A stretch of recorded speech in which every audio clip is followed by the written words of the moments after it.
तो आज मैं आपको एक अनोखी रहस्यमय कहानी सुनाऊंगा। अगर आप चैनल पर नए हैं तो अभी सब्सक्राइब कर ले, क्योंकि यह मेरा दूसरा नया चैनल है।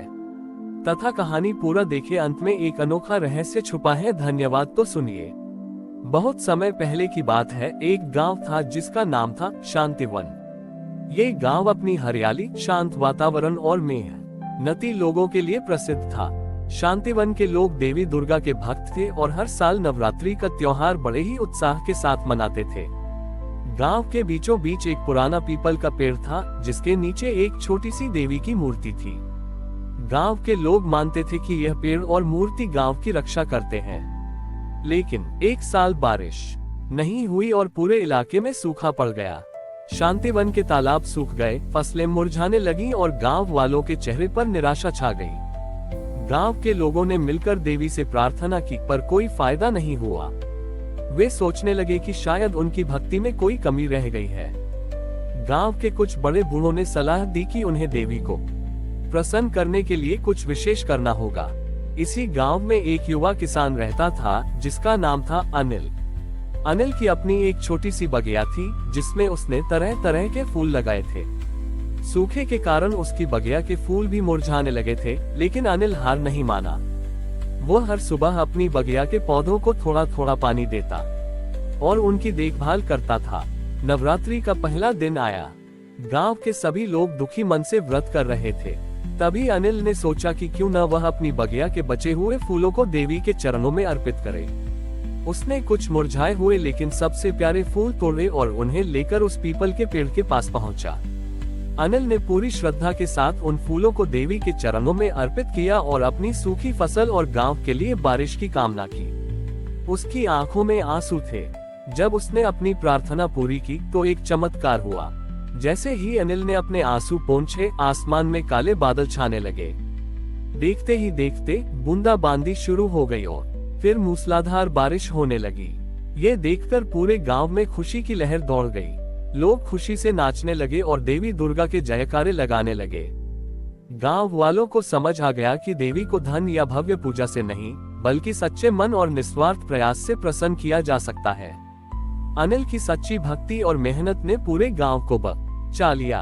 उस दिन के बाद से शांतिवन के लोग हर नवरात्रि पर अपनी मेहनत के प्रतीक के रूप में देवी के चरणों में फूल, फल और अनाज चढ़ाते हैं। ये कहानी हमें सिखाती है कि सच्ची भक्ति केवल पूजा पाठ में नहीं, बल्कि अपने कर्मों और दूसरों के प्रति हमारी दया में भी होती है। गांव में बारिश होने के बाद अनिल की बगिया के फूल भी खिल उठे और पहले से कहीं ज्यादा सुंदर और सुगंधित हो गए।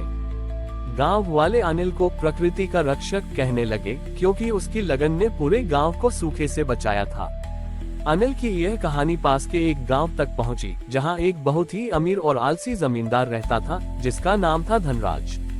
धनराज का मानना था कि सब कुछ पैसे से खरीदा जा सकता है।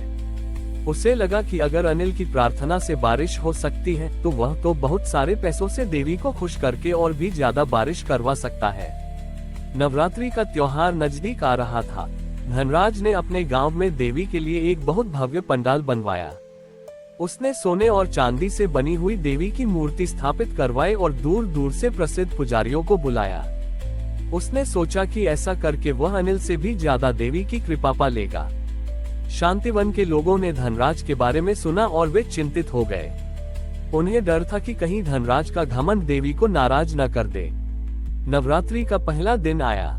एक तरफ शांतिवन के लोग सादगी से अपने पीपल के पेड़ के नीचे देवी की पूजा कर रहे थे, तो दूसरी तरफ धनराज का पंडाल चमक दमक और शोर शराबे से गूंज रहा था। 3 दिन तक धनराज ने लगातार महंगे भोग और भव्य पूजा करवाए, लेकिन फिर भी उसके खेत सूखे ही रहे। वहीं शांतिवन में अनिल की बगिया और गांव के खेत हरे भरे होते जा रहे थे। धनराज ये देखकर बहुत हैरान और परेशान हुआ। एक रात धनराज ने सपने में देवी दुर्गा को देखा। देवी ने उससे कहा, धनराज, तुम अपनी दौलत से मुझे नहीं खरीद सकते। तुम्हारी भव्यता में सच्ची भक्ति नहीं है। तुम्हारा मन अहंकार से भरा है, इसलिए तुम्हारे खेत अभी भी सूखे हैं। सच्ची भक्ति वहां होती है जहां निस्वार्थता और दूसरों के लिए प्रेम हो। नींद टूटने पर धनराज की आंखें खुल गईं। उसे अपनी गलती का एहसास हुआ। उसने तुरंत शांतिवन जाकर अनिल से माफी मांगी और उससे सच्चा भक्त बनने का तरीका पूछा। अनिल ने उसे बताया कि सच्ची भक्ति का मतलब दिखावा नहीं, बल्कि दूसरों की मदद करना और अपने काम में ईमानदारी रखना है। धनराज ने अपना अहंकार त्याग दिया और अपनी दौलत का इस्तेमाल गरीबों को भोजन और किसानों को बीज देने में किया। उसने अपने पंडाल को बंद करके सादगी से पूजा शुरू की। जब उसने ये सब किया तो उसके खेतों में भी बारिश हुई और वे फिर से लहलहा उठे। ये कहानी हमें सिखाती है कि सच्ची भक्ति का मार्ग सादगी और निस्वार्थता से होकर गुजरता है, न कि धन और दिखावे से। अगले साल नवरात्रि के समय शांतिवन और धनराज के गांव के बीच एक अनोखी प्रतियोगिता शुरू हुई। धनराज, जो अब विनम्र और सच्चा भक्त बन चुका था, ने शांतिवन के लोगों को अपने गांव में नवरात्रि मनाने के लिए आमंत्रित किया। उनका उद्देश्य था कि दोनों गांव मिलकर देवी की सच्ची पूजा करें और अपने अनुभव बांटें। शांतिवन के लोगों ने ये निमंत्रण स्वीकार कर लिया। उन्होंने अपने पीपल के पेड़ के नीचे रखी देवी की मूर्ति को लेकर धनराज के गांव की यात्रा शुरू की। रास्ते में एक पुरानी नदी पार करनी थी, जिस पर कोई पुल नहीं था। नदी में पानी बहुत कम था, पर उसकी रेत दलदली और खतरनाक थी। धनराज के गांव में सभी ने सोचा कि शांतिवन के लोग अब नहीं आ पाएंगे। धनराज भी चिंतित हो गया, लेकिन तभी उसने देखा कि शांतिवन के लोग एक एक करके नदी को पार कर रहे थे। वे अपने हाथों में अपनी छोटी सी देवी की मूर्ति को लेकर आगे बढ़ रहे थे।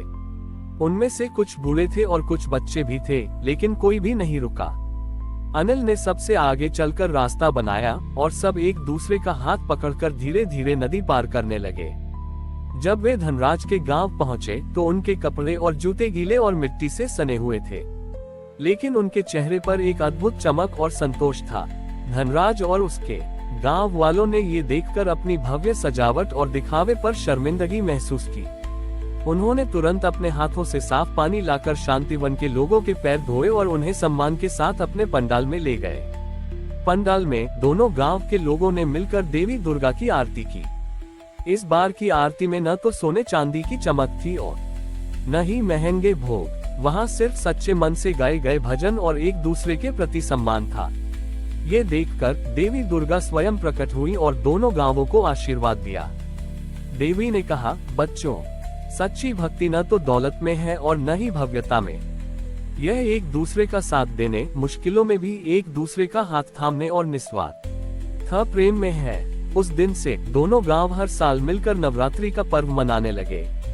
उन्होंने उस नदी पर एक पुल बनाया और उसका नाम श्रद्धा सेतु रखा।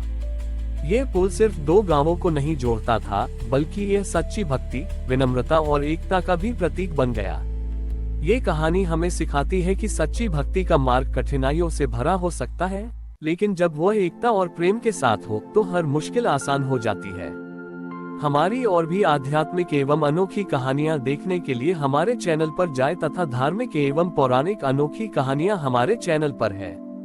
कृपया जाके देखें तथा हमारे चैनल को सब्सक्राइब करके रखें और वीडियो लाइक जरूर करें। धन्यवाद।